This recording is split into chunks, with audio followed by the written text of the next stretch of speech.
कोटि वंदन। चारों दादा गुरुदेव के चरण कमल में कोटि कोटि वंदन। जैसा आपने बताया, सदी की महान विभूति प्रवतनी महाराज साहब श्री विचक्षण श्री जी महाराज साहब की सुशिष्या मरुधर ज्योति परम व्याख्यात्री तीर्थ प्रभाविका साध्वी श्री मणिप्रभा श्री जी महाराज साहब और उपस्थित साध्वी वृंद के चरण कमल में मेरा शिष्य वंदन। यहाँ उपस्थित सभी श्रावक श्रविकों को मेरा सादर जय जिनेन्द्र।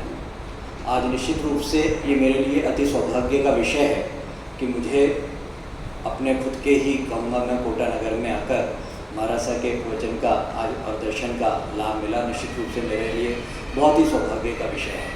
एक चातुर्मास किस तरह से आपका जीवन बदल सकता है, ये मैंने अपनी आँखों से देखा है, अपने जीवन में महसूस किया है। और ये बात है 1978 की, जब महाराज साहब का चातुर्मास टोंक शहर में हुआ। हम एक बालक किशोर के रूप में ही वहाँ थे और उससे पहले मुझे स्वीकार करने में भी कोई संकोच नहीं है कि मेरे या मेरे माता जी के, मेरे पिताजी के कोई बहुत ज़्यादा धर्म ध्यान में या इस सारे प्रोसीजर्स में बहुत रुचि हो। नॉर्मल जैसी होती है वैसी थी, लेकिन उस एक चातुर्मास ने हमारी माता का और जो स्थानकवासी समाज से आई थी उनका पूरा स्वभाव बदल दिया, चरित्र बदल दिया, धर्म की प्रभावना उनमें जागृत हुई और वो जब तक जीवित रहीं महाराज साहब की सुशिष्या के रूप में वो रहीं।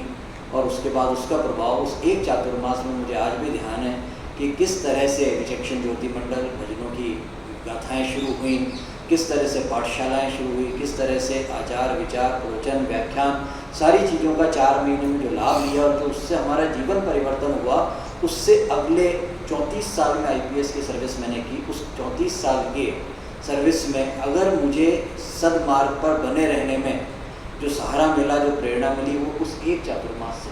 कहने का मतलब है कि आप लोग बहुत भाग्यशाली हैं कि आपको ये चातुर्मास यहाँ मिला है। महाराज साहब खुद चल के, मतलब समता ज्ञान दया करुणा वीतरागता की गंगा खुद चल के अपने यहाँ पे आई है और उसका कितना लाभ हम ले सकते हैं, वो लाभ लेने की हमें आवश्यकता है। आज महाराज साहब ने जो प्रवचन दिया बिल्कुल दिल को छूने वाला प्रवचन था।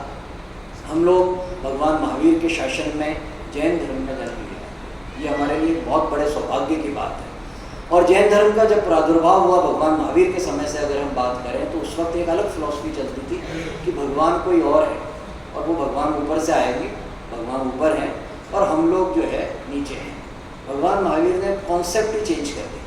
उन्होंने कहा कि नहीं, हर व्यक्ति जो है, हर आत्मा में परमात्मा बनने की शक्ति है।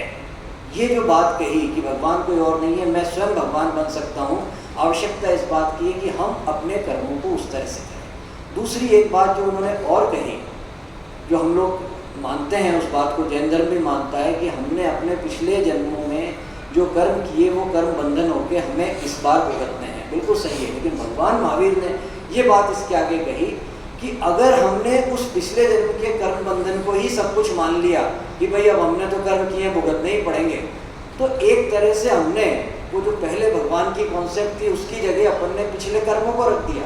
बात वहाँ की वहीं रह गई।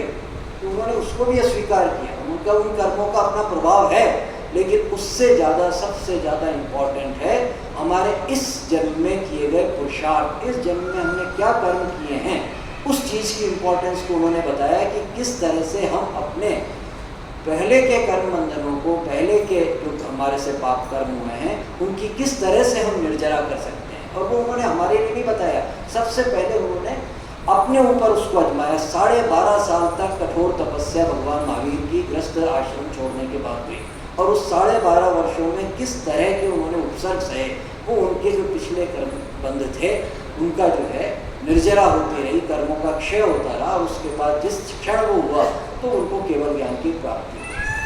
और यही बात है कि ये सारी चीज़ें हम भी कर सकते हैं, हम भी इस लायक हैं। यही हमें जैन धर्म और महाराज साहब बताते हैं। आज जिस तरह से जड़ और चेतन का प्रभाव बताया महाराज साहब, जड़ चीज़ों के प्रति हम मोह माया काम को सारी चीज़ें लेके बैठे हैं, सब जड़ के पीछे बैठे हैं, चेतन को हम ध्यान नहीं दे रहे हैं। उस जड़ को हमें छोड़ना है, उसमें और चेतन में अगर उसका हम भेद कर सकें तो हमारा जीवन जो है निश्चित रूप से आत्मा से परमात्मा बनने की ओर हो जाएगा। और एक बात महाराज साहब ने और कही, वो थी निमित्त की, कि किस तरह से शालीभद्र जी को निमित्त मिला, धन्ना जी को निमित्त मिला और वो एकदम उनका बेड़ा पार हो गया। तो वो निमित्त आज हम सबको भी यहाँ पर महाराज साहब के रूप में मिला है। कि हम जो है इस निमित्त को ग्रहण करें और इस जड़ और चेतन के विभाजन करें, इसका भेद करना सीखें और उसके बाद जो है भगवान महावीर के जो रास्ते हैं उसमें नए पुण्य कर्मों का उदय करें। सत्य, अहिंसा, अचोर्य, ब्रह्मचर्य, अपरिग्रह, इसकी पालना करें। इसमें डिटेल में जाएं तो इसमें जो है लंबे चौड़े व्याख्यान और प्रवचन हो सकते हैं, लेकिन हम उनकी मूल भावना को सब आप लोग समझते हैं। समझने में हमारे शायद किसी की भी कोई कमी नहीं है। मैं आज बोल रहा हूँ, मेरी जगह आपको खड़ा करते हैं, आप बोल देंगे, लेकिन जो मेन चीज़ है वो है उसको जीवन में उतार देंगे। और किसी भी चातुर्मास की सफलता इसी चीज़ में है, जबकि उसमें जो श्रावक श्राविकाएँ यहाँ बैठे हैं वो उसको किस तरह से ग्रहण करते हैं। और उस ग्रहण करको के यहाँ तो नहीं है कि उतना भव्य पांडाल आपने बनाया है, इस पांडाल में ही हम उस सारी बातों को छोड़ के आगे चले जाते हैं, फिर वैसे के वैसे हैं। तो इस चीज़ को कहीं ना कहीं रोज़ आप देखते हैं। कई लोग यहाँ पे ऐसे हैं, मुझे बताया गया कि आपकी संख्या देख के मैं आश्चर्यचकित और मुझे स्वीकार करने में तनिक भी संकोच नहीं है। जयपुर यहाँ से 3 गुना बड़ा शहर है, लेकिन वहाँ पे यहाँ के 1/3 भी व्याख्यान में लोग नहीं आते। मतलब अभी टोंक में महाराज का 7 दिन का प्रवास हुआ, टोंक में जो है जयपुर से ज़्यादा लोग होते हैं, वहाँ रुचि नहीं है। आप लोग इतनी रुचि से यहाँ पे आ रहे हैं, एक डायरी लेके आए साथ में। कुछ लोगों को देखा मैंने डायरी लेके आए, जब रोज़ ही आ रहे हैं तो एक डायरी लें, उसमें शॉर्ट नोट्स बनाए। वो आपका जो है, क्योंकि आप और लकी हैं कि इस बार अधिक मास है तो चातुर्मास और लंबा होगा। तो अभी 1 महीना निकल भी गया, तो 4 महीने बाकी हैं आपके। 4 महीने में जो लिख सकते हैं वो अच्छी तरह से उसको बना के पालना करने की मैं स्वयं और आप सभी, हम सब मिलकर कोशिश करेंगे तो निश्चित रूप से हम अपने जीवन का उत्थान कर सकेंगे। मंगलम भगवान वीरो, मंगलम गौतम प्रभु, मंगलम सूर्य भद्रात्या।